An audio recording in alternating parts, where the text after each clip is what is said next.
अभी हमारे साथ जन स्वराज पार्टी के जिला अध्यक्ष इंद्रदेव शाह जी सर हैं। आइए हम इनसे जानते हैं जो आगामी विधानसभा चुनाव को लेकर जन स्वराज का क्या क्या बिहार में मुद्दा रहेगा, किन मुद्दों पर जन स्वराज चुनाव लड़ेंगे और आज जो इनका उद्घोष यात्रा है इनकी क्या मुख्य भूमिका है, इस उद्घोष यात्रा का क्या अर्थ है। सबसे पहले सर आपका स्वागत है हमारे चैनल न्यूज 15 बिहार।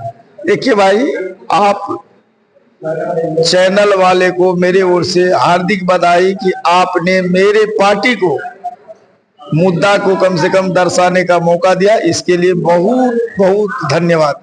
जन स्वराज का सर आगामी चुनाव को लेकर बिहार में क्या मुद्दा है और कितने सीटों पर जन स्वराज चुनाव है? देखिए, ये कहने की चीज नहीं है। मेरे एक एक नेता, प्रणेता और पूरे बिहार वासियों को सरे खुले आम और खुले मंचों से हमारे प्रशांत जी आदरणीय जो सूत्रधार है जन स्वराज की, उन्होंने कहा है कि पूरे बिहार में मैं 243 में 41 नहीं 43, 42 नहीं 43, 243 पे चुनाव लड़ूंगा और मुस्तैदी के साथ लड़ूंगा, तन मन और धन के साथ लड़ूंगा। क्यों कि मेरा एजेंडा है, मेरा मुद्दा है, मेरा विजन है। हमारी ये भारत वर्ष में एक बिहार की जनता आज 72 वर्ष स्वतंत्र भारत के बाद पूर्ण रूप से प्रत्येक सरकार बनाने वाले, सरकार चलाने वाले व्यक्ति को शासन से प्रशासन तक को देखा है। आज जनता घुटन महसूस कर रही है, अपने आप को रक्षा सुरक्षा का कोई व्यवस्था नहीं है, गरीबी उन्मूलन का कोई व्यवस्था परमानेंट नहीं है। पेट की भूख बुझाने के लिए पति पत्नी और बहु बेटियों को छोड़कर, जिनकी इज्जत की मान और सम्मान की रक्षा करने वाला उनके सिवा कोई नहीं है परिवार में, उन्हें छोड़कर बिहार से बाहर जाना पड़ता है। क्यों? क्या बिहार में बैंक नहीं है? बिहार में ऋण मुहैया नहीं है? बिहार में व्यवस्था नहीं है?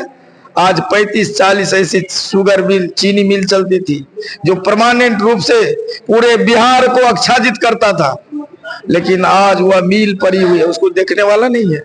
आज परमानेंट व्यवस्था, भ्रष्टाचार, मतलब ये अफसरशाही, किसी ब्लॉक प्रखंड में जिला में जाइए, अपने आप को लगेगा कि यहाँ न कोई सरकार है, न शासन है, न प्रशासन, किसी व्यवस्था को मुमताज है। जनता उब चुकी है। जहां भी जाइए करप्शन करप्शन करप्शन, चाहे जिस तरह का करप्शन चाहिए, जन वितरण में जाइए, अंचल में जाइए, थाना में जाइए, जिला मुख्यालय में जाइए, आवास में जाइए, योजना में जाइए या योजना आयोग में जाइए, कोई कहीं किसी जगह बिना पैसे, बिना रिश्वत कोई काम नहीं हो रहा। आखिर सरकार किस बात की? इसी के लिए आपका मुख्य मुद्दा क्या रहेगा चुनाव में, जो आप जनता का विश्वास जन स्वराज कैसे जीते? देखिए, मैं जनता के पास मात्र 5 मुद्दा लाता हूं कि अगर मेरी जन स्वराज पर भरोसा हमारी जनता बिहार की जताई, हमने अगर सरकार में आया तो सबसे पहले प्लानिंग, जो भूख बुझाने के लिए अदर स्टेट घूमते हैं, उसको रोक लगाऊंगा। यहाँ मैं 6 महीना का समय लेकर कई बहु बेटियों को छोड़कर कभी पंजाब, दिल्ली, हरियाणा का मुंह नहीं देखने दूंगा। मैं एक मुद्दा पहला है। दूसरा मुद्दा है कि सुरक्षित शिक्षा, व्यवस्थित शिक्षा, जो शिक्षा एक गरीब को बेटा को होगा वही शिक्षा एक अमीर के बेटा को होगा, और उसी विद्यालय में जाएगा जिस विद्यालय से पढ़ करके अच्छे पद को सुशोभित करने का काम करेगा, वह शिक्षा दूंगा। तीसरा है कि कोई भी गरीब बच्चे, जो भी बूढ़े हैं, जो असमर्थ है, असहज है, उसको अगर चुनाव हमारी जीती सरकार बनी तो ये 400 रुपए का एक दिन का दिहाड़ी नहीं, 2000 रुपए प्रत्येक महीना वृद्धावस्था पेंशन, सामाजिक सुरक्षा पेंशन और निःशक्तता पेंशन का प्रदान करूंगा। तीसरा विजन यह भी है कि अगर हमारी सरकार हुई तो ऐसे मां बहने महिला सशक्तिकरण को सहयोग से मजबूत करने के लिए और धारा पर लागू करने के लिए 4% ब्याज की दर पर यह एजेंडा के साथ संयुक्त रहेगा और साझा करते हुए मैं इसको धरातल पर उतारूंगा निश्चित रूप से और सुंदर और स्वस्थ, या बीमार बिहार नहीं, स्वस्थ बिहार बनाने का कामना करूंगा। इसी विजन के साथ मैं चुनाव में आगे बढ़ूंगा।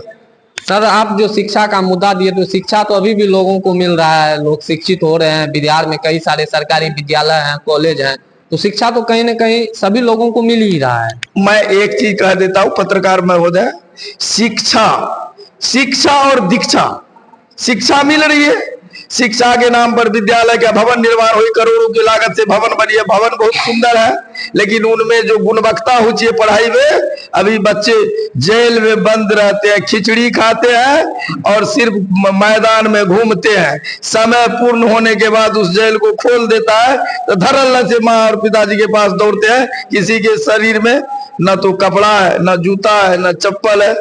यही है शिक्षा? क्या यही है शिक्षा?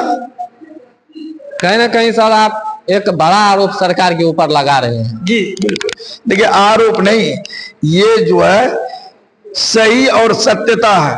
पलायन को सर कैसे रोका जाएगा? बिहार में तो कई सालों से सरकार है, लेकिन पलायन तो अब तक नहीं रुका है। हर साल चुनाव के समय में लोग वादे करते हैं, लेकिन पलायन लोगों को बाहर जाना ही पड़ता है। सरकार महोदय, मैं मुस्तैदी से कह रहा हूं और एकदम मजबूत से कह रहा हूं कि आप कह रहे प्लान मैं कह रहा हूं 6 महीना का टाइम लेता, 6 महीना में नहीं रुके तो मैं कह रहा हूं कि उस जनता के पास जो वोट लेकर मैंने सरकार बनाया उसको कान पकड़ के उतार दिया। 6 महीना में परमानेंट व्यवस्था करूंगा कि बिहार से कहीं बाहर जाना ना पड़ेगा। आज तक जानते हैं यहाँ की जो राशि होती है, इस राशि का उपयोग दूसरे राज्य में होती है, इंडस्ट्री क्षेत्र लगाता है, लेकिन आप सुने कभी जीवन में कोई सरकार 35 वर्ष कांग्रेस के या आरजेडी के या जनता दल यूनाइटेड के द्वारा कहीं किसी जिला सुपौल के अंदर कहीं इंडस्ट्री देखिए, कोई फैक्ट्रियां देखिए जहां पे 10,000 मजदूर काम करे? अरे मजबूरी बुझाने जाता है। अगर इंडस्ट्रीज हो जाए 10 से 15 हजार का, तो मेरा कह रहा प्रधान जी कि मैं 10 से